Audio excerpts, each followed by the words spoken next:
My name is Harold Chapelholm. I'm the fire chief for the Menlo Park Fire Protection District.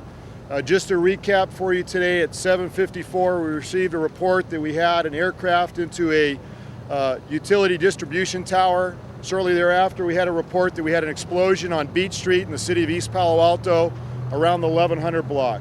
At this point, what we know, what we can tell you is that we have 4 structures that have been impacted by this, 2 that were burned, 1 significantly. We have structures at 1225 Beach that were burned. We have structures that have debris from the aircraft that have impacted the structures or vehicles around the structures at 1215 at 1203 Beach Street. And we have another structure down the street where the fuselage is currently located at 1180 Beach Street, where we have 3 deceased victims within the fuselage of the aircraft. Our current operations, we have our fire crew that just completed assisting the coroner's office, working in conjunction with NTSB and FAA to do the respectful recovery of the victims. Our condolences to the family of these individuals. We won't speak to the identity of those individuals at this point, but again, our condolences to the family of those 3 people. Miraculously, incredibly, no one was injured on the ground. Even though we were prepared to handle multiple casualties today, we had no casualties, no injuries outside of those individuals that were in the aircraft when it impacted this residential neighborhood along the bay. We have a total of 5 vehicles that were impacted as well in this event. 4 of those vehicles were burned.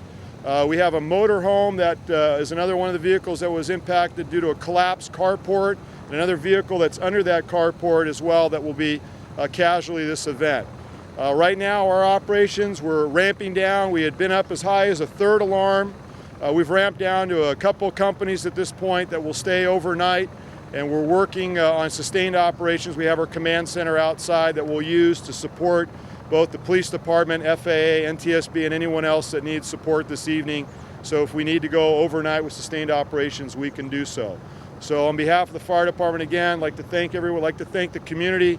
Tremendous outpouring from the residents today of support and assistance. And our congratulations and thanks to the fire crews who did a miraculous stop on this fire, these fires this morning, did a great job. And we had assistance from our surrounding communities, Palo Alto, Redwood City, Woodside, all the way up to San Mateo, that responded units either to cover our stations or to assist us on this event. Thank you.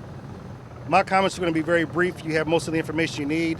I will say at this point, though, that our focus obviously has shifted. This is now primarily an investigation into the circumstances of the actual crash. The police department will continue its presence for scene security, evidence security, and help with the NTSB and the FAA with regards to their investigation. With regards to questions, I'm going to introduce you to the representative from the NTSB so he can answer any questions that he may be able to answer at this time. However, I would ask that the media, once again, that as you are covering the story, that you be mindful that we now have an ongoing and open investigation into these circumstances.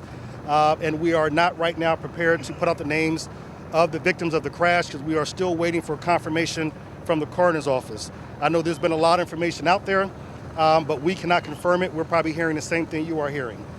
In addition to obviously the tragedy of the loss of 3, the pilot and 2 passengers, this accident clearly has had an impact not just on East Palo Alto, but the surrounding communities. So we do have representatives from the city of Palo Alto and PG&E and others to talk about the impact beyond the city borders. Well, with that, I will turn over to the representatives from the National Transportation Safety Board. Good evening. My name is Josh Kothra. I'm an aviation accident investigator with the National Transportation Safety Board. First, I want to extend my condolences to the family and friends of the occupants of the aircraft. It's truly a tragic moment right now. The NTSB is on scene. I'm currently being assisted by representatives from the Federal Aviation Administration, Teledyne Continental Motors, who is the aircraft engine manufacturer, and also Cessna Aircraft, who is the manufacturer of the airplane.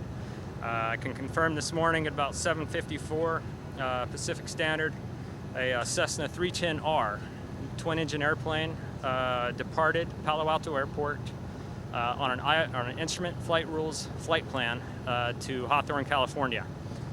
During the takeoff sequence, the aircraft struck power lines about 60 feet in height and subsequently impacted multiple residential structures and ultimately came to rest in a driveway. Right now we are in our preliminary stages of the investigation, strictly gathering facts. Our ultimate mission is to hopefully identify a safety issue related to the accident so we can ultimately prevent this type of accident from occurring again. We're expecting to be on scene for a few days, conducting our on-scene examination, primarily focusing on the perishable evidence at the accident site, witness marks, ground scars, wreckage documentation. We're also in the process of interviewing witnesses that may have seen the accident or heard the accident. In addition, we will have a preliminary report published on our website, ntsb.gov, within 5 business days, and expect a factual report for the final report to be published within 6 to 12 months of the following the preliminary report. So I currently also want to thank all the local resources out here providing assistance to the NTSB and FAA throughout our investigation. It's truly helpful. Lieutenant Sandra Brown. I represent the city of Palo Alto and the Palo Alto Police Department. First, I want to say our condolences to the families of East Palo Alto and the victims of the plane crash who were impacted by this tragedy. The plane crash did clip one of the towers that feeds electricity into the city of Palo Alto. We have been out of power since this occurred about 8 o'clock this morning. We have not had power restored. We are working with PG&E to have that power restored. We have been working with agencies throughout the county, Stanford Hospital, Stanford University, San Mateo County Office of Emergency Services, Caltrain, and all of the transportation divisions coming in and out of the city. I will take questions after this, but we are still down, and we expect to come back up about 9 o'clock tonight. After 8 o'clock, when we arrived on scene, we found that 3 of our transmission lines had been impacted by this tragedy, and a transmission line had been brought down. We've been working with the city of Palo Alto throughout today to work with them and assist them in restoring power.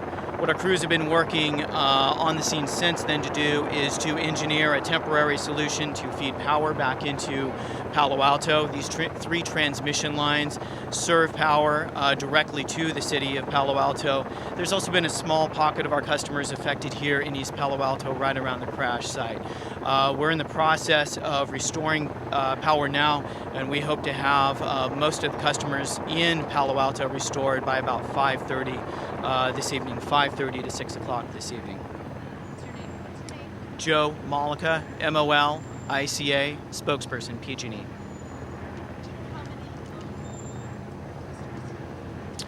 Yes, the transmission lines serve primarily one customer, meaning the city of Palo Alto, and it fed those lines went straight into a substation. From the substation, the city of Palo Alto takes that energy and distributes it throughout the community. They serve approximately 28,000 customers. Sure. We're working right now, our crews are working right now to restore power by 5:30, 6 p.m. this evening to the city of Palo Alto. And we'll be working throughout the night to get those 2nd and 3rd transmission lines back up. What our crews are doing right now are working, it's really a Herculean effort to repair the damage caused by this tragedy. And we've had to engineer a temporary solution to feed power back into the city. Once we get one line back up, it will handle the load for the city, and then we will be working throughout the night to get that 2nd and 3rd lines back up for redundant power into the city. Just the city of Palo Alto. There may be a small pocket of customers here around the immediate crash site here in East Palo Alto as well. Our crews are evaluating that right now as well. Go ahead. All 3 were actually impacted by this tragedy, and we are working right now to restore 1 and then the 2nd and 3rd. In other words, 1 transmission line.